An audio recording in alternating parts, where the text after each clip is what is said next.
So what are the lessons? What can we learn from what's happened? And actually the rapid distinctions that markets made between the emerging markets back in May, June 2013. Just a few of them. First of all, and probably foremost, advanced economies can help. Clear and effective communication of policy intentions can reduce the risk of creating very large market volatility. And while admittedly it is a difficult task, I would also agree that there is scope for greater international policy cooperation to minimize the negative spillovers. Now, why do I say cooperation so carefully? Because there is a bit of a debate between colleagues as to how deep that dialogue should be. Should it be by way of coordination? That's a bit of a heavy word. So the accepted principle is that there has to be, and there is, cooperation, but our view is that there could probably be greater international cooperation. So that's as far as the advanced economies are concerned. While dialogue is a two-way street, we believe that the onus is on the advanced economies. Second, emerging markets need to prepare well in advance. Evidence from the research work that we're doing at the moment suggests that emerging markets that had already addressed their economic vulnerabilities before the taper tantrum in 2013 fared better during episodes of market volatility. In particular, those countries with higher GDP growth, stronger external current account positions, lower inflation, and more liquid financial markets, all of that helped dampen market volatility. In addition, more resilient financial sectors contain the effect of such volatility.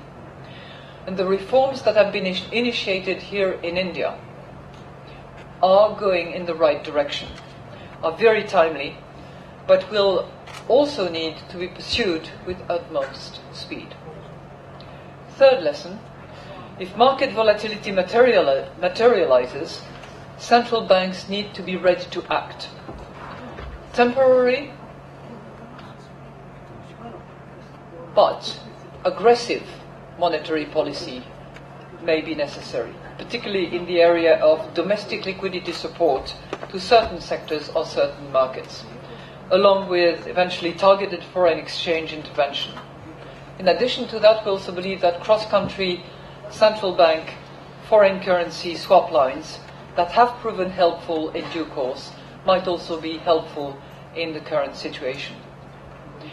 There are a few examples of some of those effective fundamentals and swift responses that we have seen. Korea is certainly one that comes to mind, which improved the resilience of its financial sector with measures that reduced bank short-term external debt by half to 20% between 2008 and 2013. Other countries such as Brazil, Uruguay, and Indonesia used some form of capital flow management measures to discourage short-term inflows of capital. Peru intervened directly, although temporarily, in the foreign exchange market to limit excessive volatility. So you have a whole range of different tools that were used, more or less successfully, depending on what fundamentals the economy presented itself with. And here in India, the RBI took decisive action during and after the taper tantrum episode. It provided foreign currency liquidity, support to key sectors, allowed the rupee to depreciate, and provided judicious foreign exchange interventions to minimize disruptive movements in the rupee.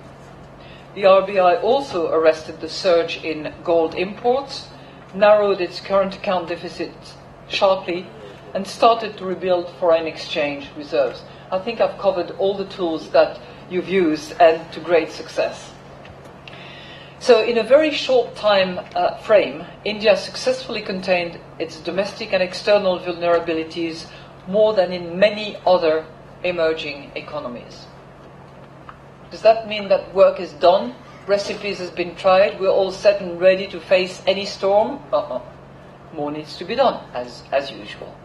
Find us on Facebook at facebook.com/ETNow and don't forget to click the like button. You can also follow us on Twitter at ETNowLive. To stay updated with all our programming, hit the subscribe button on our YouTube channel by logging on to youtube.com/user/ETNow.